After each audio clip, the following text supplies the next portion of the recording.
அவர்களுக்கு நமக்கு நிறைய வேறுபாடு இருக்கு.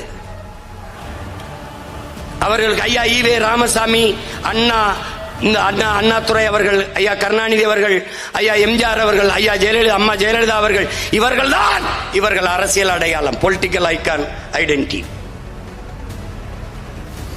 நான் எங்களுக்கு அப்படி இல்லை. என்றைக்கு ஆனா என் தாய்மொழியின் முதல் எழுத்தை எழுத தொடங்கினாலோ அன்னைக்கு என்னோட அரசியல் பிறந்துருச்சு. அன்னைக்கே பிறந்துருச்சு. உலகத்தில் பல்வேறு நிலப்பரப்பை வென்று 3வது பெரிய பேரரசை நிறுவிய மன்னன் என்னுடைய பாட்டன் சோழன். அந்த சேர சோழ பாண்டிய வரலாறு என்னுடைய அரசியல். அவனுடைய தொடர்புல எனக்கு ஆயிரக்கணக்கானது இருக்கு. நாட்டின் விடுதலைக்கு செக்கெழுத்து பல ஆண்டுகள் தூக்குல தொங்கிய பரம்பரையில் வந்தவன். நாங்க சிறைப்பட்டு மிதிப்பட்டு வந்தவன். இவர்கள் சொல்ற தலைவர்கள் விடுதலைக்காக எத்தனை பேர் சிறையில் இருந்திருக்கான்? இந்த 50 ஆண்டுகளுக்குள்ளே 50,000 ஆண்டுகளுக்கு மூத்த தமிழர் என்கிற தேசியத்தின் வரலாற்றை சுருக்குவார்கள்.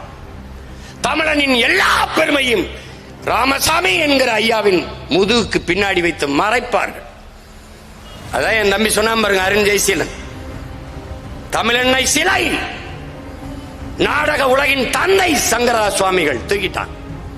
தமிழ் தாத்தா உவே சாமிநாதையர் சிலையை தூக்கிட்டான். ஆனால் தெருவெங்கும் ஐயா ராமசாமிக்கு சிலை இருக்கு, ஐயா எம்ஜிஆருக்கு சிலை இருக்கு, அம்மா ஜெயலலிதாவுக்கு சிலை இருக்கு. இதெல்லாம் போக்குவரத்துக்கு இடையூறு அல்ல.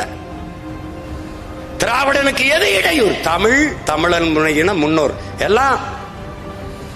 இந்த நாட்டு விடுதலைக்கு போராடிய பெருந்தலைவன் காமராஜர் இன்னைக்கும் பாரு சிலை அணிக்கும் போது ஜெயில இருப்பான். நாட்டு விடுதலைக்கு போராடிய நம்முடைய தாத்தா முத்துராமலிங்க தேவர் சிலை அணிக்கும் போதும் சிறையில் இருப்பார். ஆனால் வந்தவன் போனவன் எல்லாம் தெருவில் இருப்பான். நாட்டு விடுதலைக்காக சிறையில் இருந்தவன் விடுதலை அடைந்த நாட்டிலையும் சிலை அணிக்கும் போதும் சிறையில் இருக்கான் என்றால் மான தமிழர்கள் மாண்டு சாகலாம். கேவலம். நான் வரேன்டா, தொட்டுடா பாப்பா. ஒரு தடவை என் முன்னவர்கள் சிலையை தொட்டுடா, சிசிடிவி கேமரா வச்சு அப்படியே சிலை எடா செய்யல, சிலையை தூக்குடா, கம்பியை தூக்குடா, வைடா கேமராவை, நீ தொட்டுடா. அதுக்கப்புறம் அடுத்த நொடி உயிர் இருந்தானே எனக்கு பாரா பாப்பா, நீ தொடு பாப்பா.